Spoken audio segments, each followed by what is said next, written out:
Baiklah, video ini saya buat untuk memenuhi tugas UAS mata kuliah Manajemen Kinerja yang diampu oleh Ibu Ratu Ayu Primi Putri Rahmania Sorjomadja, Eshum MM Ceta CH CHT.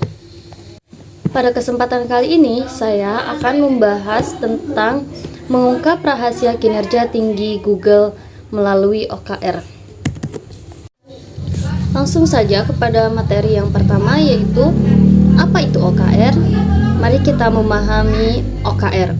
Jadi, OKR adalah singkatan dari Objective and Key Result, sebuah metode yang digunakan untuk menentukan tujuan, objektif, dan hasil-hasil utama, yaitu Key Result, secara spesifik dan terukur.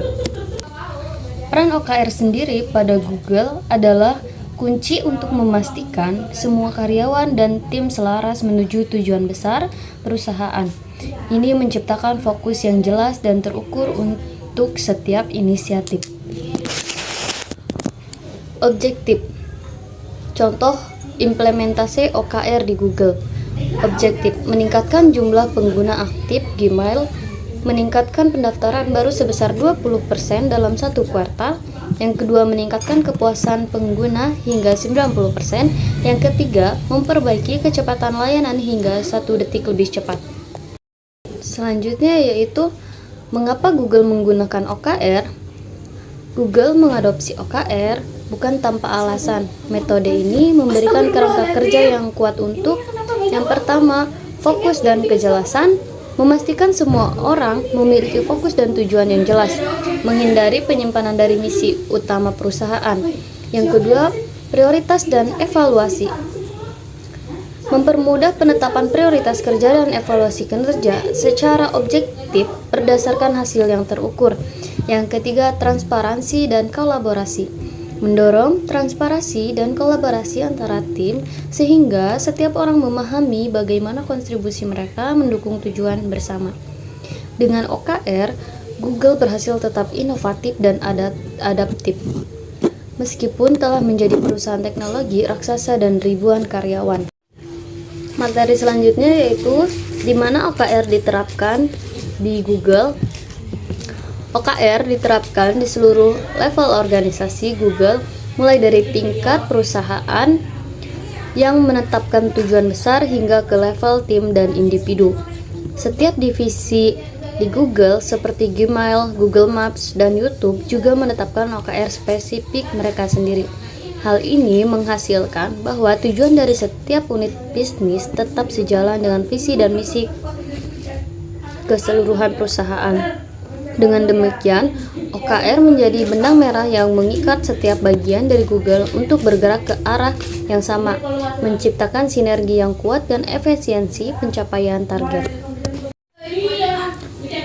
Kapan OKR diterapkan Google? Di Google, OKR biasanya diterapkan dalam periode triwulan. Jadi periode triwulan ini dia bisa diterapkan setiap 3 bulan sekali. Siklus OKR baru dimulai. Pada awal setiap kuartal, tujuan dan hasil-hasil utama ditetapkan oleh tim dan individu. Sepanjang kuartal, progres dipantau secara berkala. Kemudian, di akhir kuartal dilakukan evaluasi menyeluruh untuk menentukan apakah OKR yang telah ditetapkan tercapai. Pendekatan triwulan ini memungkinkan Google untuk tetap responsif terhadap perusahaan pasar dan kebutuhan bisnis, serta memberikan kesempatan untuk penyesuaian dan peningkatan berkelanjutan. Selanjutnya yaitu siapa saja yang terlibat dalam implementasi OKR di Google. Jadi implementasi dalam OKR di Google ini dia melibatkan dari level tertinggi dan level yang paling bawah. Misalnya CEO dan pemimpin senior menetapkan objektif dan key result tingkat perusahaan yang ambisius. Yang kedua ada manajer dan tim, berkoordinasi untuk menetapkan OKR tim yang selaras dengan tujuan perusahaan. Yang ketiga itu ada karyawan individu, menerjemahkan OKR tim menjadi OKR pribadi, memastikan kontribusi terukur. Keterlibatan menyeluruh ini menciptakan rasa kepemilikan dan akuntabilitas di setiap level, memastikan bahwa setiap kontribusi individu yang memiliki dampak yang jelas terhadap pencapaian tujuan perusahaan. Selanjutnya yaitu bagaimana implementasi OKR di Google. Jadi implementasi OKR di Google itu yang pertama ada penentuan objektivitas, tujuan harus aspiratif, inspiratif, dan memberikan arahan yang jelas bagi tim. Contohnya, melampaui ekspektasi penggunaan dengan inovasi produk X. Yang kedua yaitu penentuan key result. Hasil harus spesifik, terukur, dan menantang. Contohnya, meningkatkan manajemen penggunaan sebesar 25% atau mengurangi waktu loading hingga 0,5 detik. Yang ketiga yaitu ada review rutin. Review rutin ini progres OKR dicek setiap minggu atau bulan dalam pertemuan tim untuk memastikan jalur yang benar dan mengatasi hambatan. Yang ketiga yaitu ada evaluasi per kuartal. Di akhir periode dilakukan evaluasi menyeluruh untuk menentukan apakah OKR tercapai dan menyiapkan OKR baru untuk kuartal berikutnya. Selain tahapan ini, OKR dibuat transparan di seluruh organisasi sehingga setiap karyawan memiliki pemahaman yang jelas mengenai tujuan dan hasil kerja masing-masing serta rekan kerja mereka. Baiklah, materi terakhir yang akan saya sampaikan yaitu pelajaran dari Google menerapkan OKR kinerja tinggi. Dari implementasi OKR di Google, kita dapat menarik beberapa pelajaran penting yang relevan untuk Banten atau perusahaan lainnya. Yang pertama yaitu fokus dan tujuan yang jelas.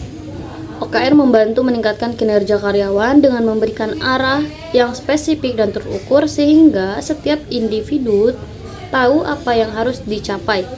Yang ketiga yaitu ada evaluasi rutin dan disiplin.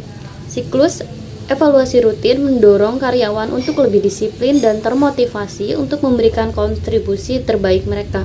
Jadi kayak evaluasi rutin dan disiplin itu yang sudah dijelaskan tadi bisa diadakan setiap seminggu sekali atau 3 bulan sekali. Yang terakhir yaitu ada budaya kerja terbuka dan inovatif. Penerapan OKR dapat menciptakan budaya kerja yang lebih transparan, mendorong inovasi dan memungkinkan pengukuran kinerja yang objektif.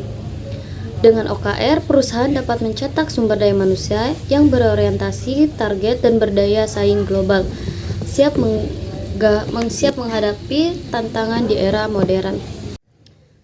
Cukup sekian presentasi yang dapat saya sampaikan, kurang dan lebihnya saya mohon maaf. Wassalamualaikum warahmatullahi wabarakatuh.